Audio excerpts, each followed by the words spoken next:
Hello, my name's Jim Overton. I'm a woodturner from Hampshire, on the edge of the New Forest in the UK, and this is my chance to give something back to the YouTube woodturning community. I love YouTube. I think it's a brilliant resource for people, and I've been doing something that's a bit different lately. Hopefully you've not seen it before. I don't know if anyone's done it before. I've not seen anything on the internet about anyone doing this before. So hopefully it's something new. It's something that you don't need any particularly specialist bits of kit to do. So hopefully you'll like it. You may not, but hopefully you do. This is what I'm going to try and show you, how to make something similar to this. It's not so much about the bowl, it's about the inlay work around the edge.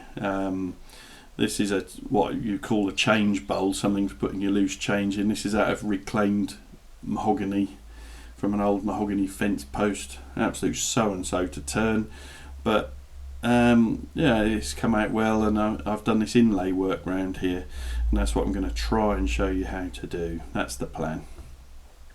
Here's another one. This one's out of sycamore. Different design, using some different colour putties, and I've put a design in the middle.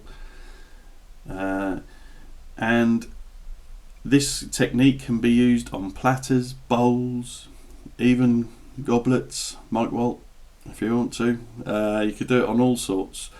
There's another one there I've done, different design. And I've done it using this stuff, Milliput Epoxy putty, and it's brilliant. But hopefully I'll show you how to do it all later in the video. I don't just do wood turning. I mean, these natural edge bowls I've done out of eucalyptus, but I don't just do wood turning. I make all sorts of things. I do wood carving, little small wood carvings. That's out of holly and mapani wood. Holly again. I like skulls. Yeah, that's holly. I do a bit of knife making. Make wood carving knives, bushcraft knives, or the handles anyway, and the brass work. I do all that, and I do the leather work to go with it. So I make the leather sheaths, and I like doing anything like that, anything creative. So that's one. There's another bushcraft knife there. That's a mapani wood handle. Another smaller little neck knife with bone horn. That one's made of. But I like making anything really. Do a bit of bronze casting. There's a little casting of a fossil there. But yeah, I'm happy if I'm designing things, inventing things, making things. But hopefully you'll enjoy the video. If you do, subscribe and like. I can't promise I'm going to produce lots and lots of videos because I get very little time. But hopefully over the next year or so I'm going to put out a few videos, hopefully showing things that are slightly different, because there's an awful lot of footage on YouTube of people wood turning, and there are people far better at it than me and far better at explaining themselves than me. But I'm hopefully going to show you a couple of different things. Like I say, I don't think I haven't found any reference to work like this on the internet. I've had a good look. Someone may have already done it, and apologies to them if they have, but it's something I've been messing about with. I will apologise in advance that I'm not great with computers, not great with video, and I haven't got a great video camera, so apologies for the quality of the footage and the editing. But I'm just doing the best I can. I'm better at making things, I've got to be honest, than doing the actual video stuff. So bear with me, and I will try and show you what I do. I've got a very small workshop. It's tiny, probably one of the smallest around. It's very cluttered. It's very difficult to film in there. I will do a workshop tour one day. It'll be a very short video, probably about 60 seconds. But we'll, yeah, bear with me, and I'll try and show you. I am supporting UKIS, that's the UK and Ireland Woodturning Symposium. I just haven't worked out a way of putting the logo up here because I'm so rubbish with a computer. I'll try and put the logo in somewhere, and I'll try and put a link at the end of the video. But I think it's a brilliant thing, and I think that, you know, UK woodturners should all support it where possible. I think it's a great idea. I'd like to thank a lot of, well, all of you YouTube woodturners. I think you learn something from everyone really by watching different things. Just a few mentions. I'm bound to have missed people out that I've looked at, but I'd like to send out my thanks to Mike Walt, Martin Saban-Smith, Carl Jacobson, Eric Anderson, Brendan Stemp, Sam Angelo, the Wyoming woodturner, and Steve Jones, woodturner 21. You know, these are people I spend an awful lot of time looking at what they do and learning from. There are others as well, probably too numerous to mention really, but yeah, thanks to all of you. A note on turning, wood turning, it is dangerous. If you don't do it properly, your safety is your responsibility. I am not necessarily doing things the safest way. I'm just trying to show you some ideas of what I do. Follow safety instructions. Use dust protection. You know, use a proper respirator dust mask. Use dust extraction where possible, and wear a visor to protect yourself. But just hope you enjoy the video.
To do the inlay work, I'm going to use Milliput. This is an epoxy putty, and it's made in Wales in the UK, and it comes in 5 different colours. The colours I tend to use are black, superfine white and terracotta, and they do a couple of different grey colours, but I'm not so interested in those. You can get some good contrast and patterns using the 3, black, white and terracotta, and you can also blend the colours if you want to make wanted to make greys or darker browns or lighter browns. You can do that. I've used this stuff for years, and I've used it for doing arty things and creative things, but I've also used it for repairing things. It's fantastic.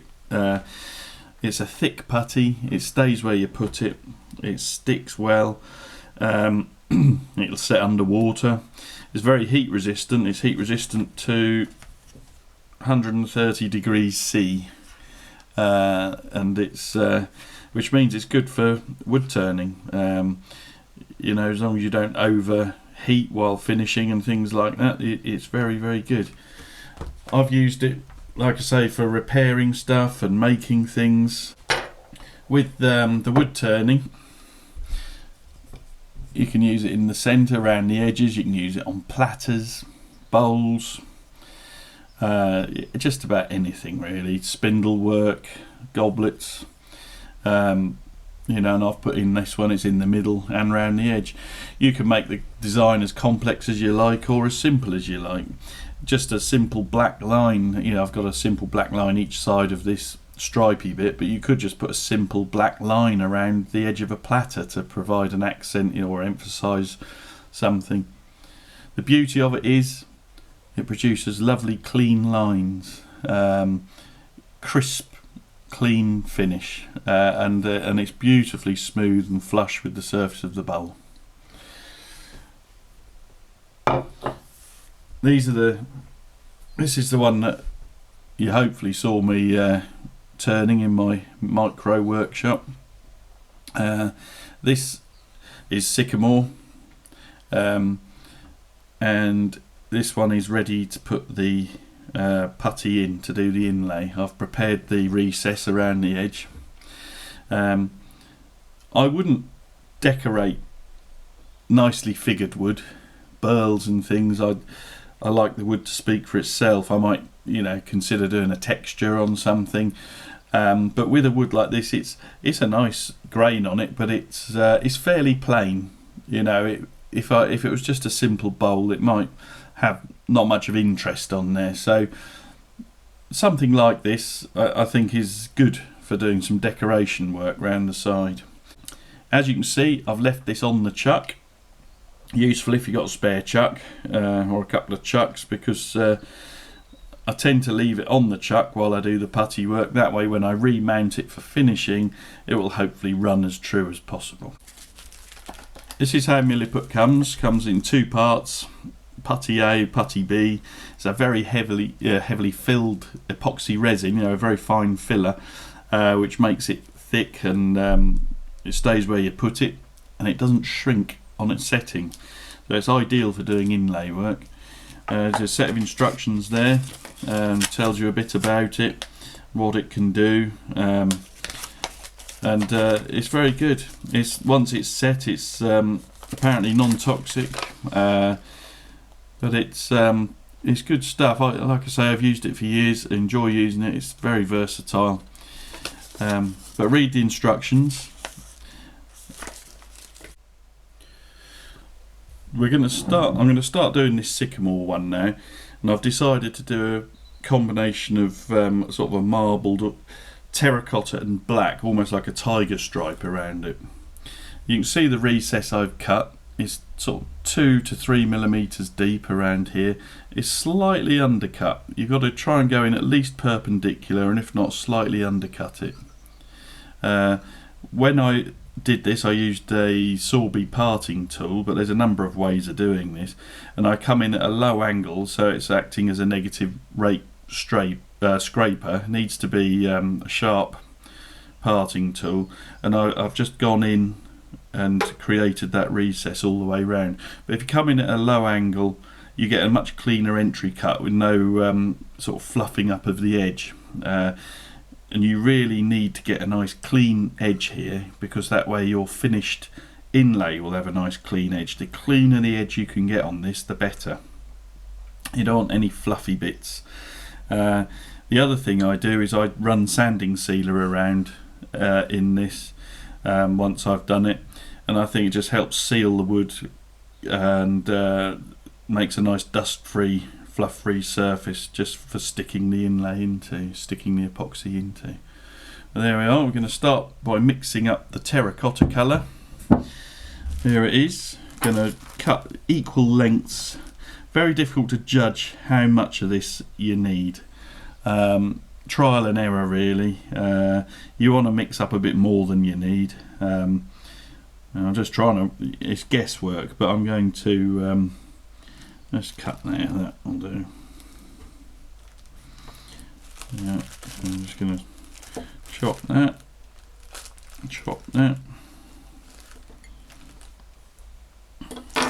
The more accurate you can get the equal amounts, the better.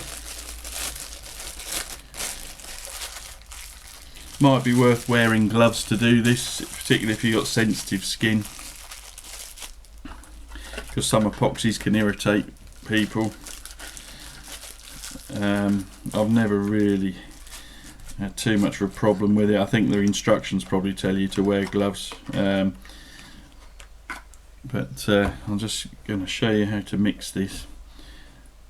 Put the two halves together. It's quite stiff. If you're mixing a lot of this, you can get achy fingers and thumbs, but there's lots of different ways of mixing it, but you just knead it and keep kneading it and kneading it and kneading it until there's no streaks left in it. It's all one colour.